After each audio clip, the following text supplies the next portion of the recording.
They have bosses, and there are 32 of them. I can't tell, Commissioner Goodell and Troy Benson can't tell these men, hire this or hire that. They try to incentivize it. We'll give you extra draft compensation if you do this. Man, please. Nobody thought, Skip, when Jerry Jones brought in Marvin Lewis last year, that Marvin Lewis was going to get that job. Everybody knew it was a token. Skip, they've even tried to add more teeth to the Rooney Rule. Now you got to bring in 2 minority coaches. Now you got to bring in 2 minorities for upper management. Yep, from outside your organization. Outside your organization. And guess what? Nothing. Brian Flores, right now, he's isolated. And when you're isolated, Skip, it's easy for you to pick up. If you notice animals, they like to herd together. That way it makes it easier for one of them to get picked off. Once you find one isolated, it makes him easier to attack. He's hoping that other black coaches, other minority coaches, join this lawsuit and share similar experiences from what he's gone through. Now it gives it more credibility. Now it gives it more teeth. Yeah. And so I'm hoping also, I just saw something, Skip, and I didn't get an opportunity to look at it because I was rushing up here to get mic'd up, is that Hugh Jackson says I can share some of my experiences also. Skip, it's just, look, Brian Flores might be the Curt Flood. And you know who Curt Flood is. And for our younger viewers, Curt Flood is responsible for free agency in baseball. Yeah. We see the money that all these guys make. He didn't benefit. Okay, just quick story, because that was my favorite childhood team, and he was one of my favorite players for the old St. Louis Cardinals of the 60s. And all of a sudden, he gets traded to Philadelphia, and he doesn't want to go to Philadelphia because Philadelphia is where he had experienced the worst racism as far as jeering and catcalls and whatnot. And he said no. And Marvin Miller, then the head of the Players Union, said, okay, well, let's sue. And they sued, and they went to the Supreme Court, and he lost. But he won because it paved the way. It opened the door for free agency.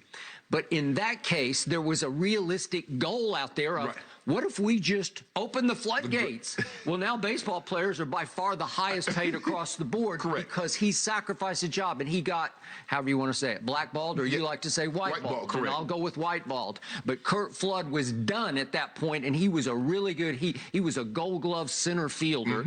Who, this was 69 when this happened, and by 71, he's out of baseball because he sacrificed for the greater good. And that might be what Brian Flores is having to do, Skip. I got you. I'm surprised that he did it, considering that he was still in the process of interviewing for other jobs, but it just lets you know the level of frustration which he had reached. Okay, but my point on Curt Flood was that was a realistic goal. Let's open the floodgates. Do we have a realistic goal here? Are we ever going to open the floodgates for black head coaches? Are we ever going to get where the NBA has gotten at this moment? No. They have 14 black head coaches in the NBA out of 30. 14 of 30. They only have 1 black owner, Michael Jeffrey Jordan. So only 1 black owner. There are no black owners in the sport of the National Football League, but we now have 1 of 32 left standing. Mike Tomlin in Pittsburgh in the National Football League, from a high in 2018 of 8. So we've gone from 8 down to 1 in 2022. Go ahead. And that's the thing, Skip. The end goal was to say, okay, let's have free agency. I should be able to go test the open market and get what the market will bear. In this situation, you're trying to change the hiring practices. But, Skip, and they always fall. What's the fallback, Skip? We just want to hire the best guy for the job. It seems to me that you think always the best guy for the job happens to look like you. That's not an accident. But, Skip, it's like that. Sports are a microcosm of society. That's how it normally works in society. It takes a special person to hire someone that doesn't look like them, that doesn't talk like them, that doesn't come from a similar background as them, or doesn't know someone that knew them. It takes a special person to do that. It does. And Brian Flores is saying, look, guys, you bringing me in. You had already hired Brian Daboll. You bringing me in was a sham. Even though you didn't know I knew that, because Coach Belichick, I recommend you put Brian Flores and Brian Daboll, just by leaving it in there, Brian. Maybe you should put their last name. Brian Daboll in your Brian contacts?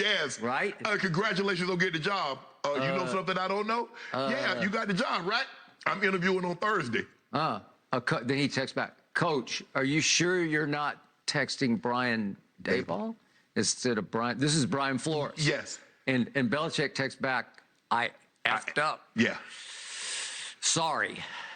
Whew. I'm sure there are other situations, Skip. A lot of times they're brought in because what, Skip? You got to interview a minority from outside your own organization. And a lot of times this is what they do to pacify. But let me tell you what the NFL will do. The owners are going to say, you know what, we're doing the best we can. We'll let them put another slogan on their helmet. We'll put some slogan in the end zone. We'll hang something from the building to show that we have the symbolism, but nothing with teeth, nothing of substance. And that's what they do. They'll pacify you. Okay, we'll give you a month, but we ain't going to change anything. Okay, we'll give you some slogans, but nothing changes. Yeah. And Brian Flores is willing to risk, I believe, his coaching future in order to bring about change. And he said it, Skip, he understands.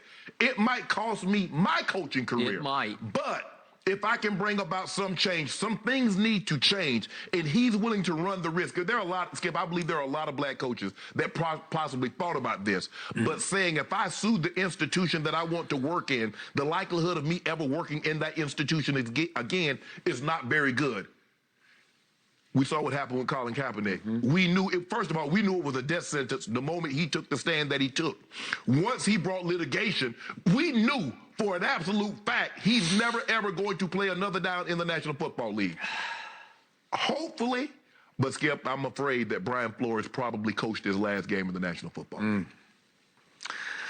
I cannot tell you how much I hope you're wrong about that. I cannot tell you how much I hope you're wrong about a 2 in impact on a scale of 10. My head tells me you're right. My heart tells me please be wrong, because I'm going up to a 6 on a scale of 10 in impact, but I'm wearing rose-colored glasses, and I have been for years on this. And You're very optimistic. Too optimistic when it comes to this, but I've seen it start to work, and then it fails miserably. And I can't come to grips with a solution here, because in the end it boils down to each owner individually as an independent operator operates this franchise under the guise of the National Football League. And Roger Goodell cannot tell any single owner what to do or not to do. He cannot. Actually, he worked for them. He does work for them.